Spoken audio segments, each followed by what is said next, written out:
All righty. So welcome, everyone. I'm Julie Gerberding, and I'm the Chief Patient Officer at Merck and an Executive Vice President there. But I'm also a member of the Bio Board of Directors Executive Committee and co-chair of Bio's board level Patient Advocacy and Alliances Committee, who is really part of the process of putting this meeting together.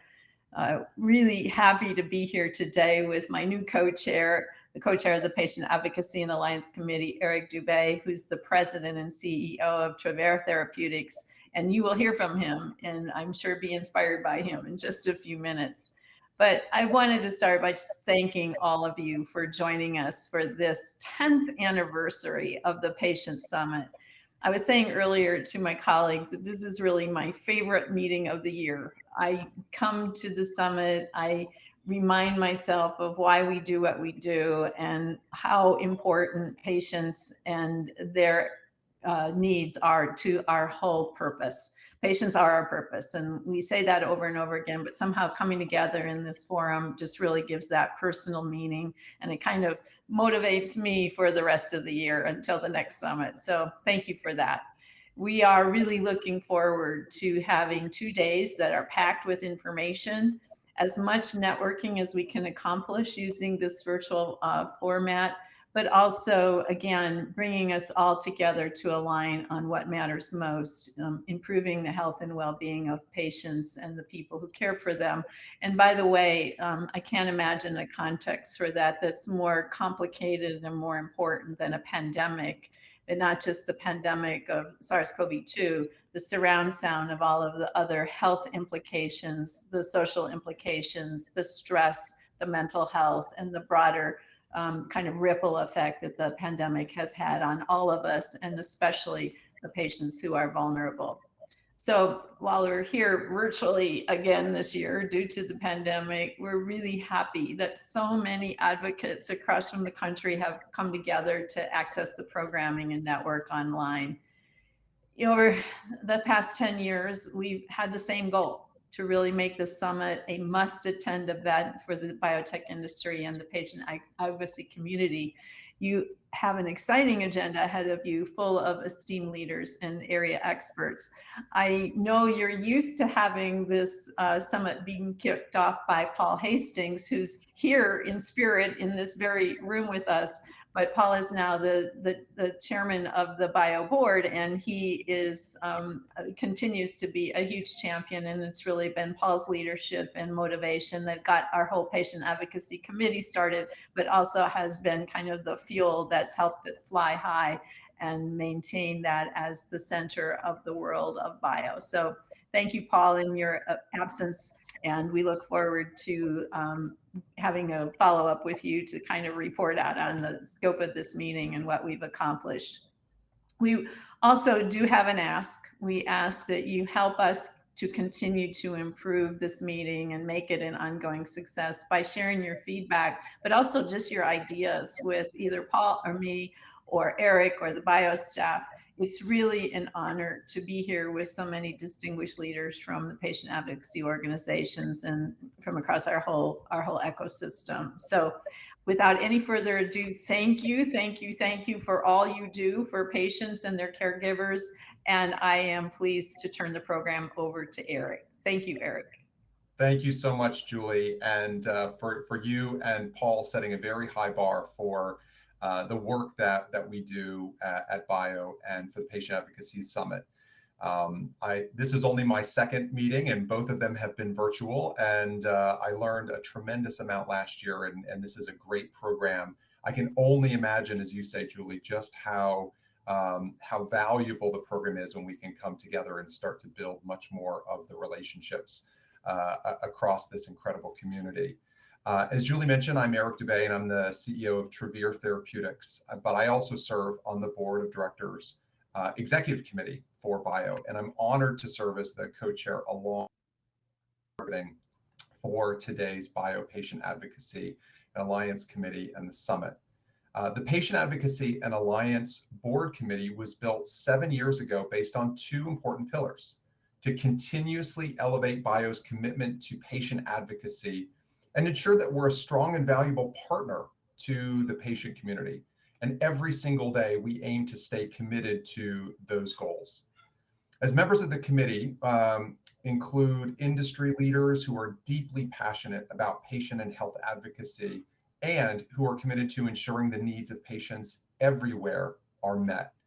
In their personal and professional lives, we all strive to learn how to when we engage with patients and the patient advocacy community to elevate their voice. And we're committed to integrating that patient perspective into every aspect of the research and development process, as well as key conversations around value, affordability, medication access. This committee works diligently to make sure that there is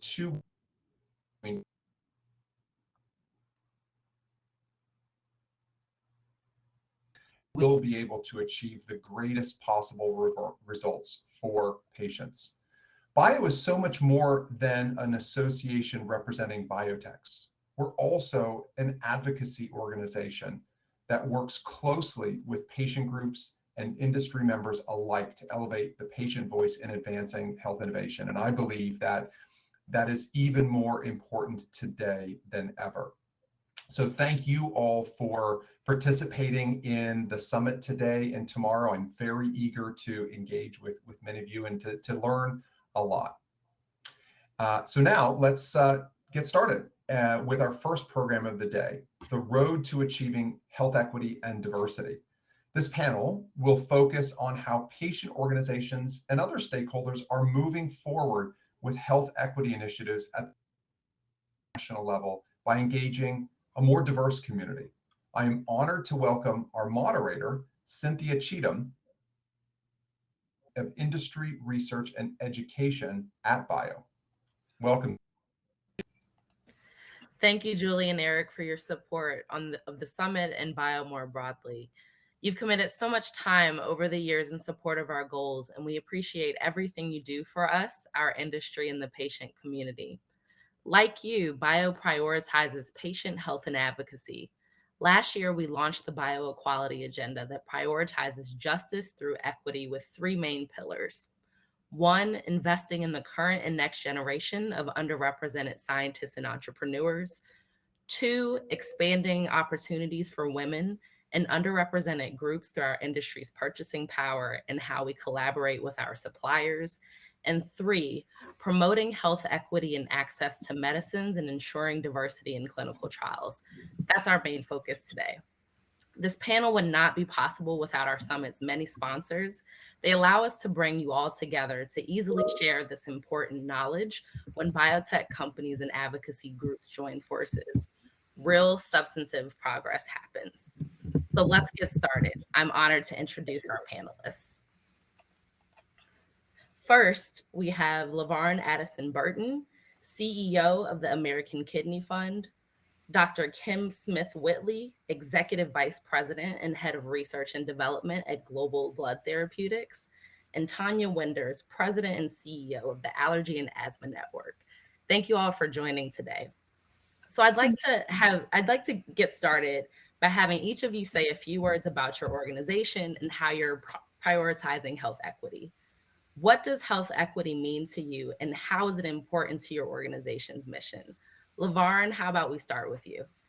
Thank you so much, Cynthia, and I'm delighted to be here today. Health equity really is at the center of what the American Kidney Fund is all about. Back in 1971, and this is our 50th year anniversary, the American Kidney Fund was actually founded by several neighbors who came together to raise money for one person who had become bankrupt because of the cost of dialysis. Without that dialysis, the person would have died. In that first year, we served about 79 people, helping them pay for their health care.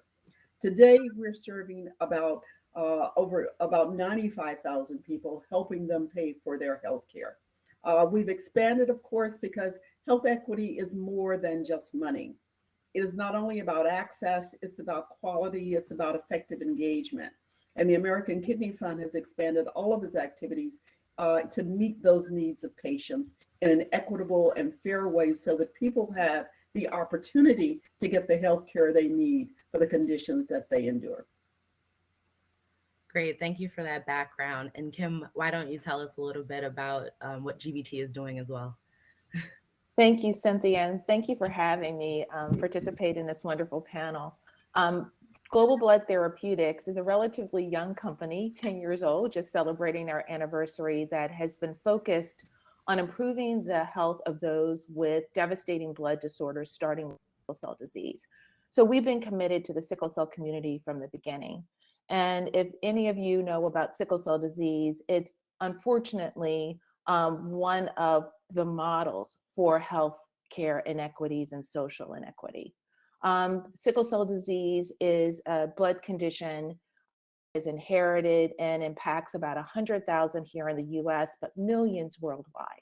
Despite the first patient being described in 1910, there are only 4 therapies currently available to treat sickle cell disease. And sickle cell disease is unfortunately not having a universal cure. Individuals are struggling with access to high quality health care. The stigma associated with sickle cell disease as pain is one of the features that is characterized.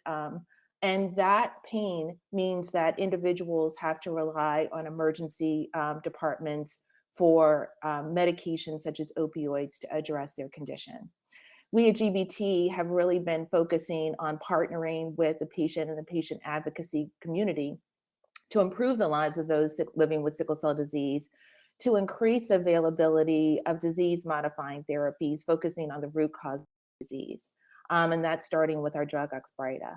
So we've been very committed to making sure that we meet the patients where they are in their community, helping them to address access to high quality care and to improve the social inequities that have really impacted this patient population. I'll turn it over to you, Tanya. Hi, and thanks again, Cynthia. Tanya Winders, President and CEO of Allergy and Asthma Network.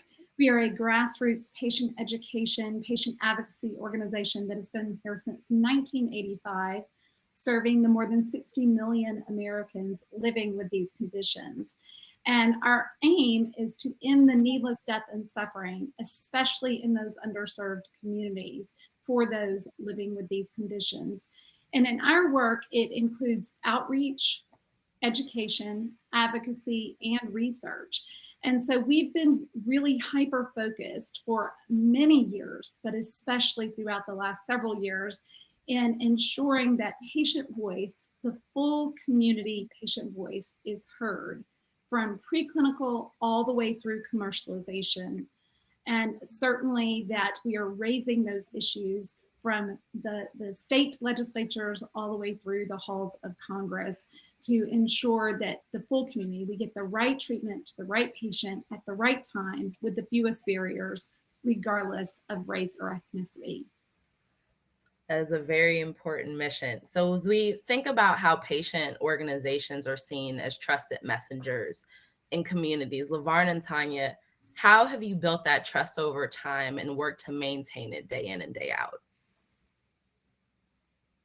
Go ahead, LaVarne. And you're on mute, LaVarne. Thank you. That's going to happen. A very important part of our activity at the American is to make sure that we are effectively communicating with the people that we serve, with the patients that we serve. We have spent the last several years developing a very strong advocacy network that now includes over 16,000 people. And it's a two-way communication. It's not just our talking to patients and to our target population. It's making sure that we're listening to people and that we're being responsive in our programs and activities to their needs. It's providing a platform and a voice for them to talk with the general public by talking through the media, to talk with people in their state capitals, as well as at the federal government. And so we are always engaged in developing new opportunities for our patients to meet with policymakers. One of the very innovative things that we've done during this pandemic is that we established a Kidney Action Week, which is a week-long of activities that patients are involved in terms of a congressional briefing, as well as opportunities for interactions with professionals, and a week-long series of webinars. Patients are also very much encouraged and given the opportunity to learn from and to talk with each other. This is really critical to everything that we do, because we want to make sure that we're not just talking at patients, but that we're listening to them and providing them the platform so that they can speak for themselves. And for Allergy and Asthma Network, it begins with that opportunity to listen, to come alongside individual patients, but collectively a community, and to understand the challenges of living life with these chronic conditions of allergy, asthma, eczema, and other atopic and airways disease. And so having those opportunities to come alongside through even our social networking, our online communities, our live events, but it's also been very important for us to partner with established social influencers and community partners and faith-based organizations throughout the community, because we know that these are the places and the people that are in people's lives daily. I often say we're not patients, we're people. And so it's meeting them where they are in their life, in their journey, coming alongside them, listening to their barriers, to their concerns, and quite honestly, tailoring all of our programs, all of our resources to support them in that place. Thank both of you so much for that. So Kim, from an industry perspective, what successes and challenges have you had in furthering health equity initiatives with the patient community?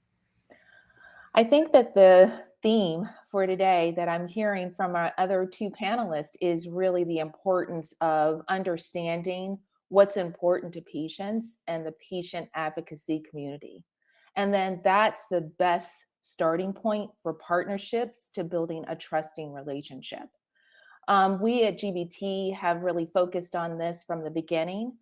So we've had the opportunity to understand the healthcare inequities that face the sickle cell population through the patient perspective. And so we are really trying to foster improving access to high quality care, because that is where the patients have asked us to place the focus. And in doing that, we've started a couple of initiatives, and I'll be brief, but I'm really proud of both of them. One is access to excellent care for sickle cell patient, or our Excel grant program that's in its third year. And it sponsors programs to improve access to high quality care. So we're funding community-based organizations and advocacy organizations, as well as healthcare programs. And they're focusing on COVID vaccine administration and addressing vaccine hesitancy in the sickle cell community, particularly since sickle cell disease primarily impacts communities of color. And so that has been a focus of one of the Excel grants. Also, that transition from pediatric to adult focused care, those with chronic illness, particularly in communities of color where resources may be limited, is another project that we're really proud of.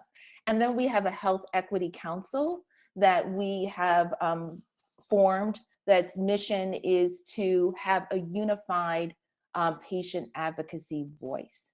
And that is focusing on operationalizing the NASEM report Blueprint for Action for Sickle Cell Disease to develop sickle cell centers, centers of excellence, to improve access to care in the sickle cell community.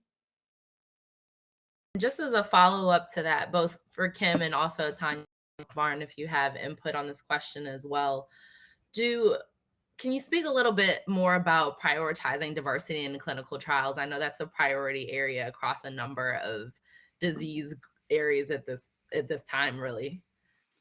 It is, and at Allergy and Asthma Network, we actually have 2 programs over the past 18 months that have been devoted solely to this. We were awarded a Patient-Centered Outcomes Research Institute Engagement Award for a project called Black People Like Me, and for a mirror project with the Latino community, the Hispanic community. And the aim there is to distribute patient-centered research and outcomes results to the Hispanic and Black populations, but also to share with them some of the related research specific to their communities around COVID and underlying respiratory conditions like asthma or COPD. And so sharing these patient stories, engaging with these communities over a 6-month series of dialogues and town hall meetings, we've actually engaged over 5,000 patients of color to come around the table and learn more about getting involved in research through focus groups, advisory boards, clinical trial participation, all the various ways that people can really raise their voice. LaVarne, you're on mute. You're still on mute. There you go. Okay, now it's off.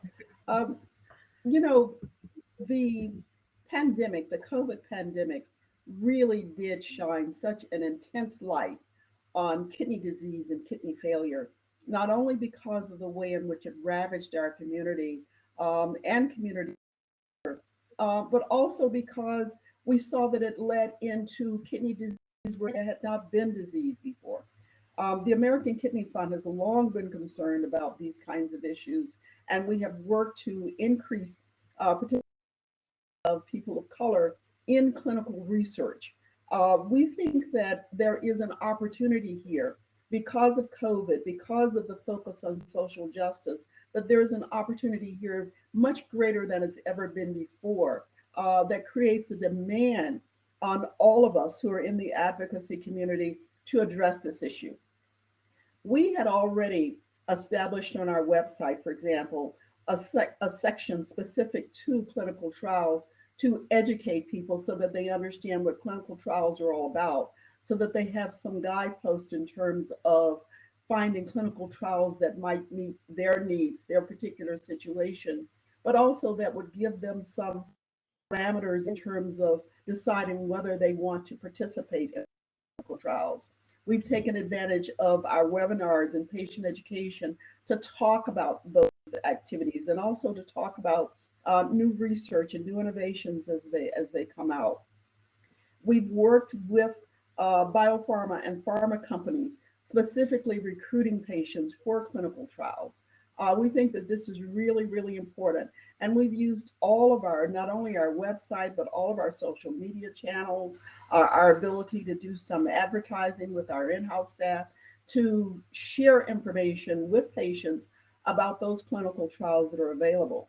And while we're in those instances where we partnered with biopharma and pharma companies, we actually have been able to track which of our tools are working most effectively in terms of encouraging patients to go to those websites where that clinical trial information is available, so that if appropriate for them, they can make the decision with the tools that we've provided to decide whether or not they want to participate in those trials.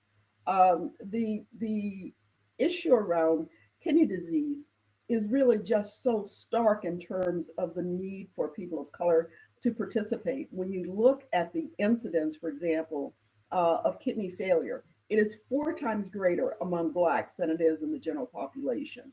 And these are issues that we think we have to address. It is not a choice. We have to address them. Have anything you wanted to add?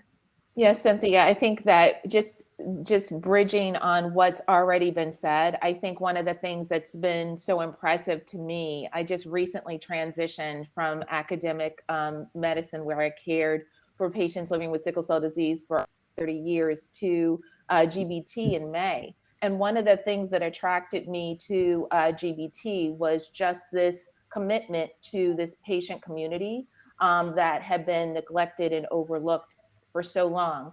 One of the things that gives me just intense pride is the ability to get individuals with sickle cell disease educated about clinical trials, understanding what is involved with the informed consent process, and then leveling the playing field so that their needs are met. Transportation, childcare, other things that are so important for good clinical trial participation. And it's through their participation that we've been able to advance the field of sickle cell. So if you think about sickle cell disease and drug development, we really understand the importance of diversity, and our patients have shown us what we need to make sure that they're in these trials and actually getting the care that they also need through them. So I think that GBT's focus is not only on making sure that there's diversity, but that there's equity in clinical trial participation, and leaving the patient population and the clinical sites better than we found them, regardless of the results of the. So make sure that matters to help people get the information they need to get where they need to be, to feel that they are making a meaningful difference in clinical trial participation, and then recognizing them for the true heroes that they are for participating in these trials. A great segue to where I wanted to take the discussion with Tanya. So the Allergy and Asthma Network has done some great work on discussing social determinants of health in relation to health equity. Could you go into a little bit of detail about how your organization has addressed these issues during COVID-19? Absolutely. Well, thank you, Cynthia. You know, over the last 2 years, again, this has always been a core theme and mission area for us, but over the last 2 years, with the spotlight that was shown from COVID and just the disparities and the inequities across the board, we felt compelled to go into action. And so we actually developed a COVID-19 information center and had consultants from the community, from underserved populations, to come together and help us co-develop this COVID-19 information center. And to date, we're now seeing over 300,000 unique visitors to that COVID information center each and every month. We also went into action with our webinar series. We began offering COVID webinars on March 17th of 2020. To date, we've held 30 of those webinars and had well over 200,000 unique visitors to those webinar contents that are tailored to different aspects and concerns from the community. And then we co-developed tailored resources to answer the questions around vaccine hesitancy, around vaccine or around COVID treatment, and how to access that treatment at the appropriate time. And so this was done through digital sources, through our social media channels, but also through very grassroots, boots on the ground efforts of partnering with churches and social influencers and community-based leaders. And following on the point that you just made about churches, I heard that there were health screenings at churches in Atlanta, and I'm wondering more about how that effort came to be and any lessons learned when it comes to increasing health awareness and equity. Absolutely. You know, we partnered with the historic Ebenezer Baptist Church in the heart of Atlanta, and Senator Warnock's congregation there, his health ministry, to actually host a number of live events where we did general health screening, lung health screening, and provided COVID test and COVID vaccine at the appropriate times, and really entered in and trained our volunteers on how to enter into a shared decision-making process of identifying what matters most to that particular individual, what are their hesitant or fears or barriers to care, and then how can we help to address those? Again, with the aim of just learning and listening. And so consequently, we now have expanded that effort beyond Atlanta to Chicago, Prince George County, Houston, and New Orleans. And we have engaged over 5,000 individuals in this screening program in parking lots, in church buildings, but also just in shopping malls and high traffic areas in the communities that are most in need. And it's through partnering with social influencers like the Alpha Phi Alpha fraternity or the AKA sororities, and the barbers, the DJs, the hairstylists in the community. It's these local trusted messengers and influencers that are helping us to build that trust and to actually have those meaningful conversations. Sharing that. But I will kick it off to LaVarne in a second, but to the audience, if you have any questions as we're going through, please feel free to submit them, and we'll leave some time at the end to make sure we can let you ask some questions live to our speakers here. So LaVarne, the American Kidney Fund has worked to prioritize legislation and policies that will help disadvantaged communities. As someone who strongly believes we need to bridge the current divide between science and policymakers, could you discuss what the American Kidney Fund is doing in this space, including your recent congressional briefing? Yes, I'd be happy to. It's really so critical that we have policies that support the people who are affected by these diseases and that support our ability to be advocates for these patients. We have worked very closely with folks at the federal level, especially on Capitol Hill, as both the major authorizing committees around health issues on the Hill, the Ways and Means, and the Energy and Commerce committees, both have task forces that are dealing with equity issues right now, and we've worked very closely with them in terms of developing that legislation and also making sure that there is a strong patient voice that is heard as that policy is developed. We've worked with Congresswoman Lisa Blunt-Rochester on the Cure for All Kidneys Act. We were very, very happy in the last Congress to see the successful passage of immunosuppressive coverage, which is so needed by people who are dealing with kidney disease and who've had kidney transplants. We're also working for expansions of Medicaid and for expansions of assistance for people who are enrolled in the Affordable Care Act plans.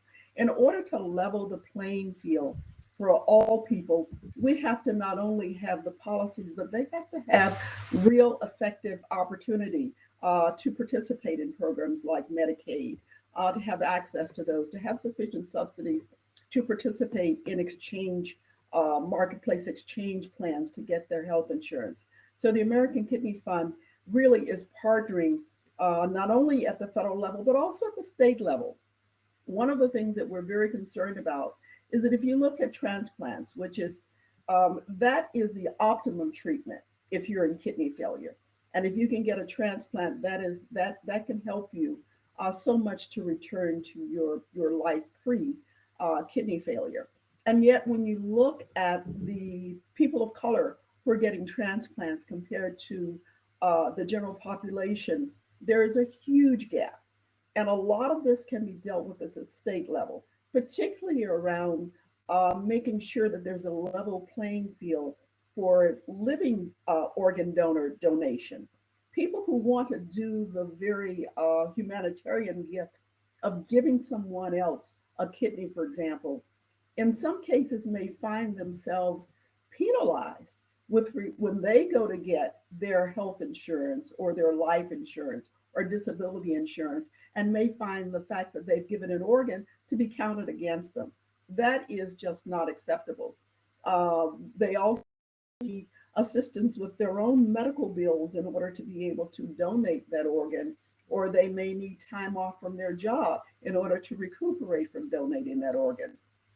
So the American Kidney Fund has been working at the state level, and we have successfully worked with at a couple dozen states that have improved their standing with regard to policies and legislation that would encourage people to be living organ donors. And we are continuing those kinds of major efforts because we must increase the number of organs, the number of kidneys in this case, that are available to people who need them. And one way of doing that is through legislative improvements that would encourage people, living organ donors, to make those available to people who need them.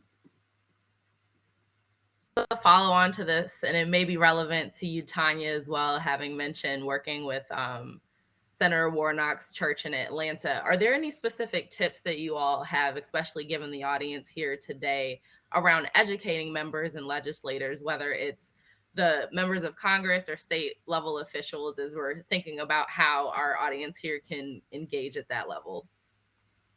You know, Cynthia, I always say to remember that first and foremost, our decision makers at the state and federal levels are people. And so we have to start by recognizing that we do have that commonality of all being people and having a heart. So start with emotion, because those stories, those patient stories and testimonies definitely make a difference. But we can't stop there. We have to tie that emotion to the evidence and the economics of why this makes good sense from a public health and policy standpoint. And so if we can build those stories around those 3 E's, and also the relationship with those offices over time, but we have to activate the individual people in the community and remind them that actually the politicians work for us, right, as the general public. And so we have that right and that responsibility to raise our voice, to do it in an impactful way through those 3 E's of emotion, evidence, and economics. I think, Tanya, you have said that so well, especially about the patient voice. The most impactful thing, I think, to any of us as human beings is to hear someone else's story, especially when we see that story fitting our own situations. If we can imagine, but for the grace of God, go I. And so you've got to bring real people, real patients who are experiencing these issues to people who are making decisions, as well as to the media, because the media is a very powerful tool in terms of getting out that information. And you can't do it just once, and you can't just do it seasonally. You've got to do it on an ongoing basis, year round. You've got to take advantage of every opportunity that you have. Let me give you an example. A lot of our activities at the American Kidney Fund are around helping people get health care. But there's another program that we have that may not be as well known, and that is our disaster relief program. Recently, when there was Hurricane Ida, we went into high gear. We set aside some money in our budget, and we raised even more to help people who were displaced, who didn't have medications, who didn't have housing, didn't have food, who needed medications replaced. And so we were out there immediately connecting with those people and providing them with grants to help them through this emergency disaster situation. But we also took that information to the congressional representatives of those, so that they could understand, the American Kidney Fund is. This is what we do, not just in an abstract way, but in a real way of helping people to understand this is how we help your constituency. This is why organizations such as the ones that we all represent need to be there. And so I think, you have to use every opportunity you have to make what you do real and to keep it from being some abstract thing, that they understand this is what's really helping my constituents. That was great from both of you. And Kim, following on, can you speak to opportunities for patient organizations to partner with industry on health equity initiatives or even clinical trial recruitment that we talked about a little bit?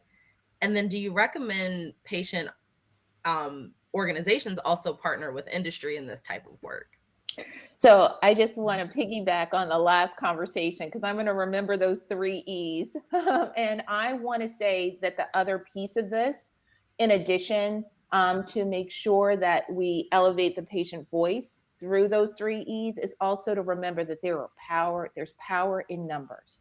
So bringing in stakeholders from different backgrounds, whether or not that's private industry, whether or not that's third-party payers, we really need to be the great conveners, right? So that we can really forcefully move health policy through in a way that is really resonating with our local, state, and federal representatives. And I think that when you're in great numbers, that helps. And in the rare disease space, we have to make sure that that patient voice is elevated throughout our different stakeholders in this partnership. And I think that that's what GBT has really done uniquely. GBT has worked with patient advocacy organizations and others to sponsor a sickle cell disease therapeutics conference. And that goal is to bring the latest advances in drug development and discovery and clinical care to the patient community by bringing stakeholders all together to talk about their work over the last year. And that's been ongoing for 10 years and is co-sponsored with one of our sickle cell disease advocacy organizations, SCDAA. So I think that we can find these really innovative ways in biotech to really foster that. The other thing is that we are really dealing with a manpower issue here. In the STEM area, we know that if we can get diversity there, diversity in healthcare providers, then we will help fuel what's needed to provide compassionate, culturally sensitive patient care that is delivered in a respectful manner. So biotech companies foster initiatives to increase the diversity in that area is then going to improve healthcare all around. And I think that that's another unique way that GBT can make a meaningful difference by participating in mentorship programs for young people who are striving for careers in the sciences. That's great. And following on to that, LaVarne and Tanya, are there are a lot of patient advocates in the audience today, given the summit that we're all attending. Do you have any recommendations for how patient organizations can have success in promoting their own health equity initiatives? And this is probably also a follow-on question for all of you. I don't think health equity is something that you wake up one day and you know what it is. So can you talk a little bit about some of the journey that you all have had in your respective careers and organizations about making sure that that was key in the work that you're doing? Yeah. Well, as I said at the beginning, health equity really is at the center of the creation of the American Kidney Fund. But obviously, over the years, you have a lot of different approaches and programs to address those issues. Right now, we have developed a social justice platform, and the goal of that platform is that both with regard to the way that we deal with people who are affected by kidney disease, the way that we deal with our own staff, that social justice, equity, elimination of disparities has to be at the center of everything that we do. It's not so much creating special programs to deal with this, but it's looking at everything that you do through that lens and making sure that in each step that you take, that you're doing things to close that gap, that you're doing things that would increase opportunity for care and for improved outcomes for all of the people that we're serving. We have, as part of that platform, we've identified several areas where there are disparities with regard to kidney disease. One of which we talked about a little while ago, clinical trials and getting more people of color involved in those. Another one of which is transplantation, something that we also talked about, because there's a huge gap there. And the best possible therapy for a person in kidney failure is to get a transplant. A third area there is with regard to making sure that people who are affected by kidney disease and kidney failure understand and have effective access to home therapy, where it is medically and clinically appropriate, and where that is the choice of the patient. Because again, it gives the patient, if that's the appropriate choice, the opportunity to continue working in a way that may not be possible if you're in in-center dialysis. And then the fourth part of that platform for us is prevention, education, increasing awareness. So that in everything that we do, these are four things that we want to look at. How can we better promote those? How can we close those gaps? And how can we continue to develop programs and activities and communications across the board that allow us to better serve populations that are disparate by kidney disease? Yeah, and Cynthia, I would just echo so much of that. You know, for us, it is that it starts with the intentionality to be what I call color brave, to think first, look at the mirror and look at our own organization. How are we promoting diversity and inclusion? Is our board reflective of that? Our staff reflective of that? All of our assets and the different things, the programs that we're doing, but how do we continue to be very intentional and color brave in closing the gaps in health equity? And I think that for us, it has evolved out of honestly a full understanding of Maslow's hierarchy of needs. You cannot help someone actualize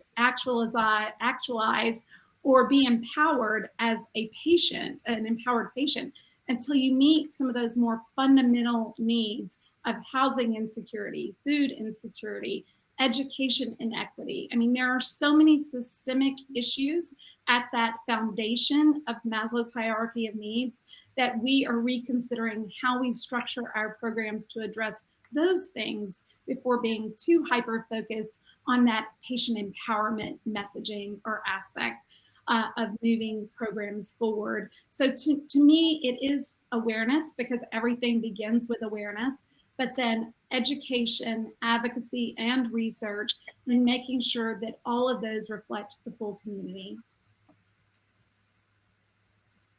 That's great. And this has been threaded throughout the discussion, but it's probably worth talking about explicitly that COVID-19, and we're still living in a pandemic currently, has exposed a lot of inequities and disparities, and really just heightened the ones that were already there, to be direct. What do you think we've learned through that and can be applied going forward when we're not all kind of operating in crisis mode? So Cynthia, I'm so glad you raised this issue, because you have also helped us focus on diversity in clinical trial participation. And that has been an opportunity seen through the COVID pandemic, where we've had to pivot to understand how individuals can their clinical trial participation, but maybe not by coming to a healthcare facility to participate in a trial. How can they participate from home? How can we make that more possible so that they don't have to expose themselves potentially by their travel to that healthcare center to COVID-19? So really trying to meet the patients where they are and the participants in clinical trials where they are, through various means of either having somebody go to their home or telehealth and other things that we've really learned how to use better during the COVID-19 pandemic. Any other thoughts? I definitely have to agree with that. I mean, certainly we all know all the negatives about the public health emergency and the pandemic, but there are some positives, and we've learned the tool that we're using right now to go into, reach thousands of people. I see here, we've got about 134 attendees here who are registered.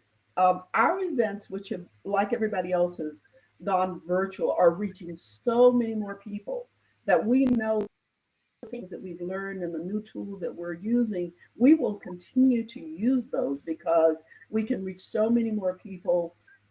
We can be much more effective in some cases by using these tools than we were really going into communities directly. That doesn't mean that we won't continue to have community partners. They're absolutely essential in terms of how do we get to the individuals that we need to reach. But we will continue to use these virtual tools because they are very powerful and allow us to reach so many people. And I agree. I think it's about tailoring your approach and knowing that it's never going to be a one size fits all. Everyone is not going to respond to social media channels or to traditional media channels or to virtual channels or telehealth. So we have to have this diversity of approaches and very plain language approaches to meet people where they are in their journey, on the terms and in the way that they prefer based off of their own preferences and values. And when we really do take that approach, I think ultimately we'll begin to, as I said at the beginning, get the right treatment, the right diagnosis first and foremost, and then the right treatment to the right patients at the right time with the fewest barriers. Great. And I'll encourage the audience one more time. If you have any questions as we're nearing the end, feel free to submit them and we will ask them live to the panelists. So I'm going to, usually I'd ask this a little differently, but I'll remix it a little bit. If you had a genie, what's kind of on your wish list for your organization and engaging with patient populations? And I think, Kim, you're in industry, but what's something that is on that list that's been kind of difficult to achieve and could use some magical help?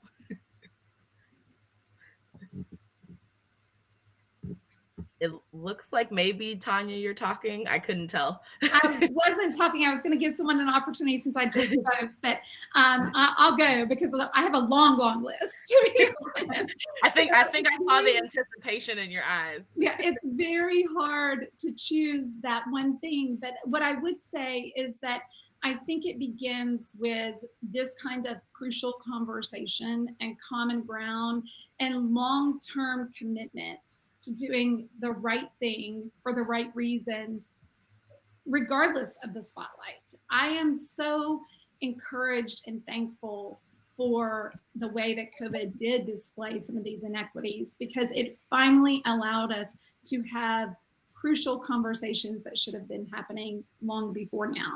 But if I were to say one thing, it is we in our organization are carving out resources and dedicating additional human capital and resources, financial resources to this effort to make sure that it's led by people from the community, it's hitting the mark and being authentic day in, day out, and that it is sustainable over time. And so that long-term sustainable commitment to health equity and addressing some of those more systemic injustices for the long haul. I think that's absolutely on target. We have got to enlist every resource that we possibly can. And for example, one of the things that we are doing more of at the American Kidney Fund, as I mentioned, we had a lot of programs where we went out into communities, which we've not been able to do over the last 2 years. And so we've created toolkits that are used by health professionals, by community leaders, to help them tell the story, to help them get information that we want to get out, that we need to get out to patients about kidney disease, about what's the risk. And we've got to get those into every corner that we can. We feel almost sometimes as if we need to, stand on a mountaintop and yell. Is anybody paying attention to the great challenges that we have in healthcare? Is anybody recognizing that when we talk about improving the health status of this country overall, that you have to look at these pockets, that you have to look at these people, these communities of color, and that if we can bring those up, that we can do so much overall. We've got to address those. We've got to address them because it's the humane thing to do. We should not have people who are suffering from diseases who cannot get that treatment, whether it's because of money or geography or anything else. We have to be able to get those out to the people who need them. We in terms of the inequities in the society, not only is there a humane for doing this, but there's an economic motivation, both individually in terms of lost income and productivity for families and for the society overall.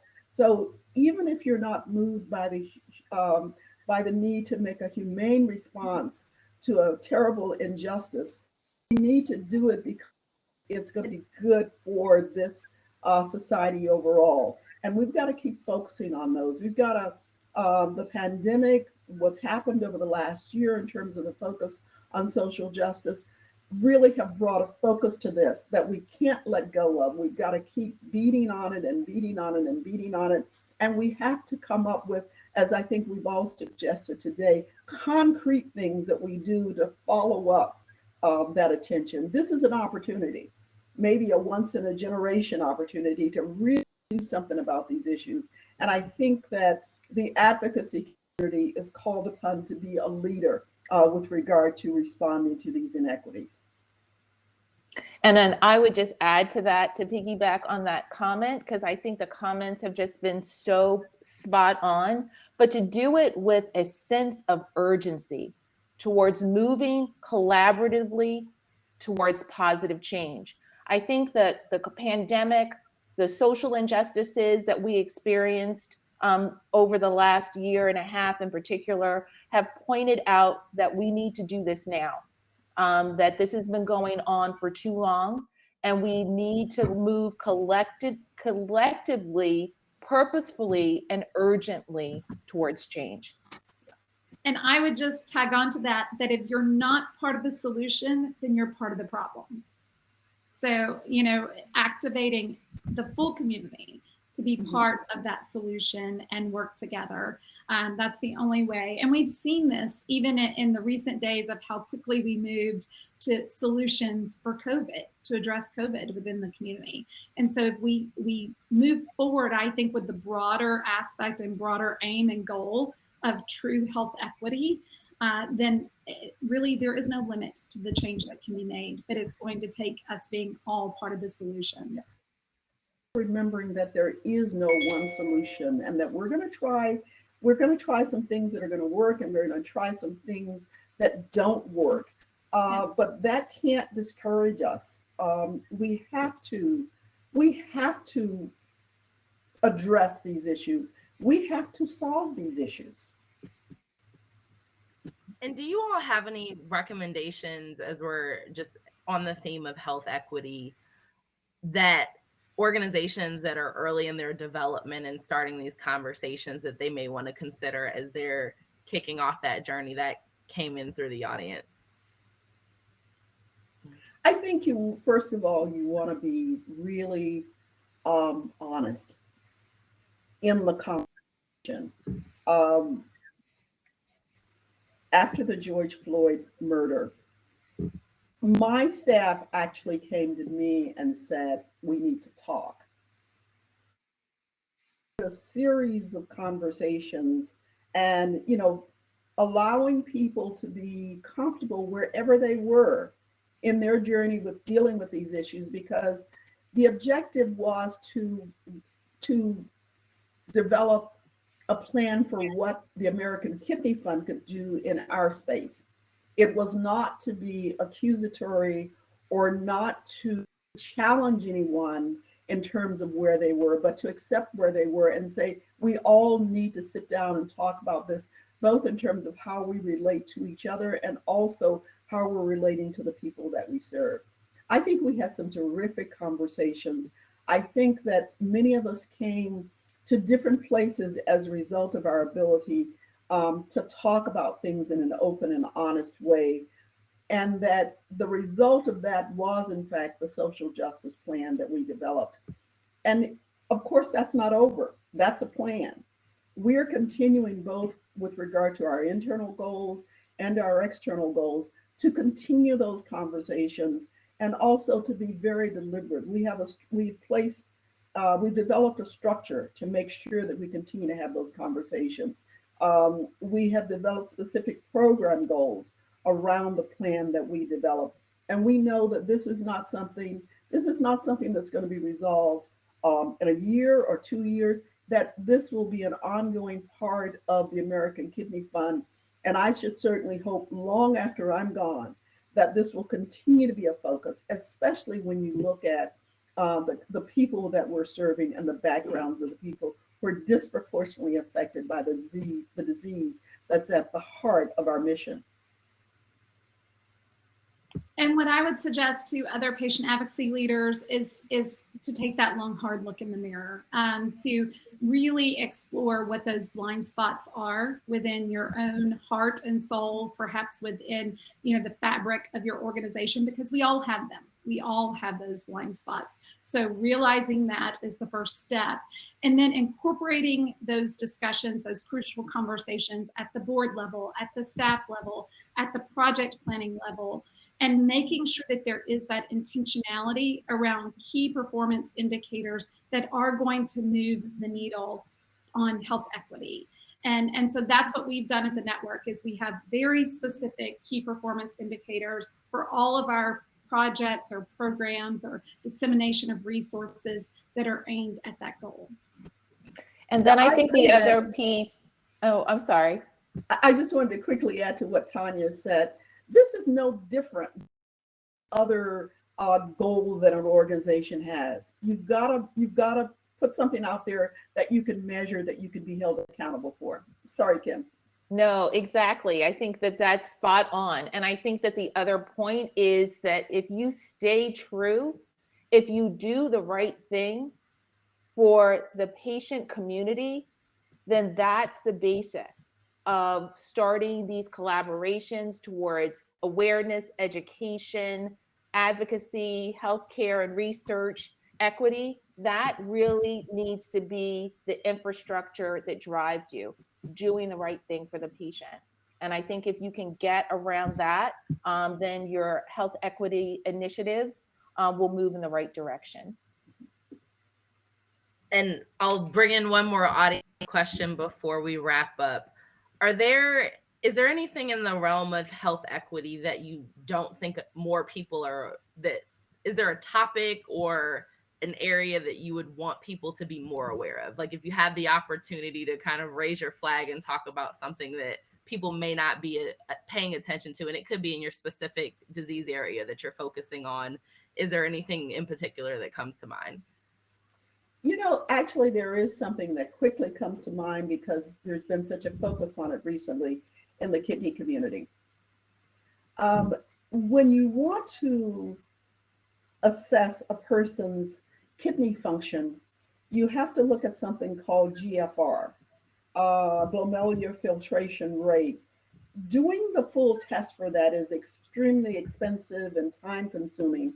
And so a number of years ago, a formula was developed called an estimated glomerular filtration rate that can be used to assess the status of kidneys. The focus recently has been on the fact that included in that formula is a factor for Black people that says if you're Black, we add on this because of certain factors.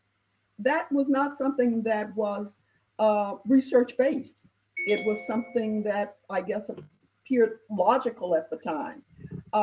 And the result of using that, which has been used for quite some time, is that very often Black people who have kidney disease were not as quickly diagnosed, or the severity of their disease was not as quickly diagnosed. They may not have gotten into treatment as quickly. And the quicker you have kidney disease, the better for slowing it down so that you don't move into kidney failure. Recently there was a change made, and that factor has been removed. But what that has caused me to focus on, not just in kidney disease, but to think across the whole medical practice, what are the standards of care and where are there assumptions about a person's ethnicity or race that affect how they are diagnosed and how they are treated? And are those factors clinically based? We need to identify those across the board and examine whether or not they are appropriate and whether or not they hinder access to appropriate care and what we need to do about them. Yeah, and that is incredibly important. And that goes in so many different areas of healthcare that we really need to address these issues as how we have defined what we consider normal and population norms and challenge that issue. And I think challenging is really, really key in this space.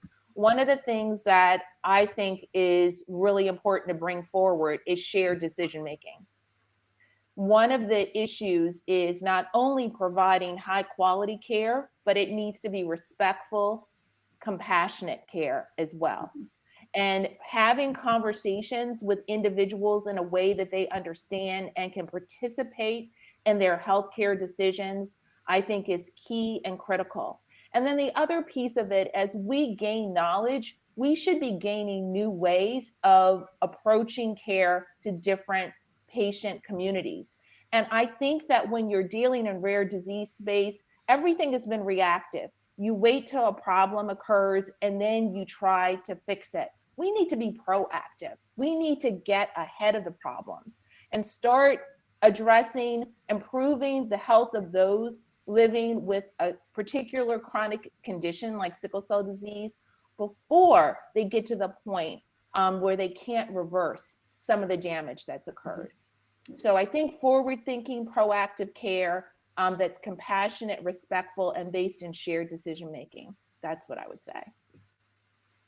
And I would wholeheartedly agree. I think it comes down to two things in our space, particularly prevention. I think we need to do and have a conversation much more aimed at prevention and wellness rather than on the backside of treatment. And then secondly, this workforce development issue that we were just speaking about.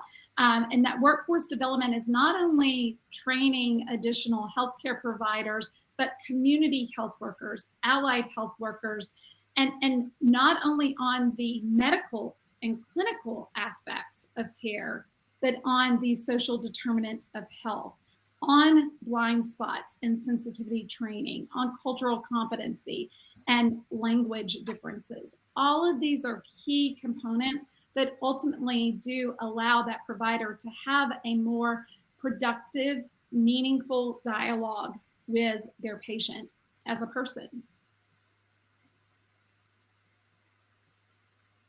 That was a good ending to a very lively discussion. So before we close out, are there any last comments that you all have? And I'll ask a leading question. What are you most hopeful about in regards to health equity? I am most hopeful that this is not a moment in time, but that it's a real change in direction. Also, I think Kim said the need for urgency in terms of addressing these issues. So I guess those two things. I hope that this direction, a sustained change in direction, and I hope we continue to keep it as an urgent issue at the top of all of our agendas. I think I would add that it's collaborative, that we bring all stakeholders in, right? So that this is something that once we start to see meaningful, positive change, that we know what we did because we measured it and we did it together, and we can use that collective front to move these health equity issues forward. And Cynthia, I am hopeful because I'm about to have my first grandchild, and I believe that that child will grow up in a day and a time where these conversations are had in a very open, respectful dialogue, in a time that is so much more advanced than the time even that we stand in today, and that it will have those authentic conversations about what really matters most to each individual as a person, rather than looking at even just the collective of a person's skin or a community of color. Well, I don't think we can end on a more hopeful note than a newborn. So I think that is the perfect closure to the conversation. We thank you all for participating and for everyone engaging in this opening session. Looking forward to your participation over the next 2 days. And when you go back into the networking room, feel free to talk to folks at the tables that are gathered. And then we'll kick off around 1:20, the next session, best practices for hybrid events. Thank you for your contributions, and thank you for everyone for tuning in today. Thank you. Thank you.